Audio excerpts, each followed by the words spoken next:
Assalamualaikum, alhamdulillah, Allahumma sholli ala Sayyidina Muhammad wa ala Sayyidina Muhammad. Saudara-saudara, hari ini kita membahas tentang bagaimana teknologi komunikasi sebagai produk inovasi global mampu membangun sebuah karakter masyarakat di Indonesia. Sebelumnya, mari kita berdoa untuk mendapatkan kemudahan dan kelancaran serta ilmu yang berkah. Yang Muslim, mari membaca Ummul Kitab. Yang non-Muslim silakan berdoa sesuai dengan agama masing-masing. Ala hadinya wa ala kulli niyati sholihah wa syafaati Rasulillah. Al-Fatihah. A'udzubillahi minasyaitonirrajim. Bismillahirrahmanirrahim. Alhamdulillahirabbil alamin. Rahmanirrahim. Maliki yaumiddin. Iyyaka na'budu wa iyyaka nasta'in. Ihdinas siratal mustaqim. Siratal ladzina an'amta 'alaihim ghairil maghdubi 'alaihim waladdallin. Amin. Saudara-saudara, pembahasan materi ini saya baca dari buku yang sudah saya tulis tentang pengantar lengkap ilmu komunikasi, filsafat, dan etika ilmunya, serta perspektif Islam. Saudara-saudara, Harold Adam Innis dan Marshall McLuhan telah memberikan pemikirannya. Innis dan McLuhan itu adalah dua tokoh yang memiliki perhatian pada kajian media massa dan teknologi, serta pengaruhnya pada peradaban manusia. James Carey tahun 2009 menyebut Innis dan McLuhan adalah tokoh yang membuat sejarah media massa sebagai pusat sejarah peradaban secara luas. Innis dan McLuhan dianggap oleh Carey sebagai orang yang berperan di dalam pengembangan teori-teori komunikasi, karena Innis dan McLuhan menganggap media menjadi penentu krusial bagi kehidupan sosial. Innis dan McLuhan berpandangan bahwa media komunikasi adalah the essence of civilization. The essence of civilization are extensions of the human mind. Nah, media komunikasi adalah inti dari peradaban manusia dan merupakan kepanjangan dari pikiran manusia. Harold Innis mengenalkan konsep time and space binding, time and space binding, atau disebut juga communication bias. Media cetak, radio, televisi memiliki bias ruang atau space binding. Artinya, pesan dapat disampaikan ke lokasi atau wilayah yang berbeda-beda dan jauh jaraknya. Karenanya dapat membuat orang bergerak ke tempat jauh, terjadi ekspansi teritorial, mobilisasi penduduk secara horizontal, mempercepat terbentuknya kekaisaran, juga terbentuknya industrialisasi, birokrasi, dan militer yang besar. Media komunikasi lisan mengandung time binding karena sukar didengar dari jarak jauh, sehingga melahirkan masyarakat tradisional. Yang dimaksud tradisional ini adalah masyarakat yang terikat pada sejarah dan tradisi budaya.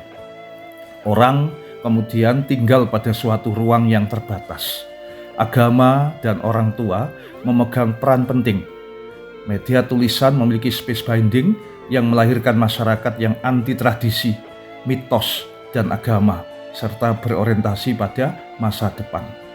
Pengaruh besar komunikasi pada perubahan masyarakat, seperti disampaikan oleh Harold Innis ini, kemudian diteruskan oleh Marshall McLuhan yang mengenalkan konsep the medium is the message, yakni jenis medianya sendiri, belum termasuk jenis isi pesan, adalah pesan yang mempunyai dampak bagi masyarakat. Dan juga ada konsep media is the extensions of human sense, yakni media adalah perpanjangan indera manusia. Surat kabar adalah perpanjangan mata, radio adalah perpanjangan pendengaran, dan televisi adalah perpanjangan indera penglihatan, indera pendengaran, dan peraba, seperti meraba menyentuh dan sistem syaraf, seperti merangsang emosi. Saudara-saudara, saya berpendapat bahwa pemikiran Innis dan McLuhan di atas dapat digunakan untuk menjelaskan mengapa masyarakat Indonesia dikenal sebagai bangsa kolektif, sedangkan bangsa Barat dikenal individualistis. Bangsa Barat sudah mengenal surat kabar sejak abad pertama, sehingga sudah mulai berpindah dari media lisan. Surat kabar mempunyai bias penglihatan, yakni perpanjangan penglihatan, sehingga melahirkan sistem perseptual yang linear, urutan yang sekuensial, cenderung menata dan mengatur berdasarkan susunan tertentu, dan menimbulkan individualisme. Karena kita ini membaca surat kabar melalui pola sistematika tertentu, dari kiri ke kanan, terus berpindah ke bawah, dan mulai lagi dari kiri ke kanan, sehingga melatih orang bersifat rasional, termasuk ukuran untung rugi dari segala sesuatu. Sedangkan media lisan bias pada suara atau perpanjangan suara, yakni lebih bebas dan lebih acak, lebih melibatkan unsur emosi, tidak tahan lama sehingga perlu diulang-ulang, interaksi terus-menerus dalam konteks berdekatan atau time binding, sehingga melahirkan ikatan sosial yang erat atau dikenal dengan support community and relationship.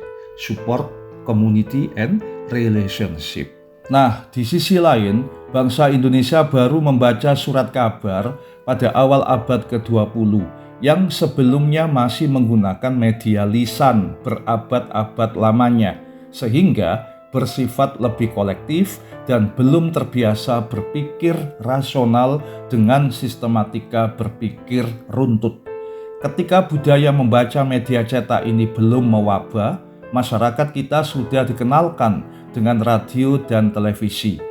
Televisi Republik Indonesia atau TVRI muncul tahun 1960.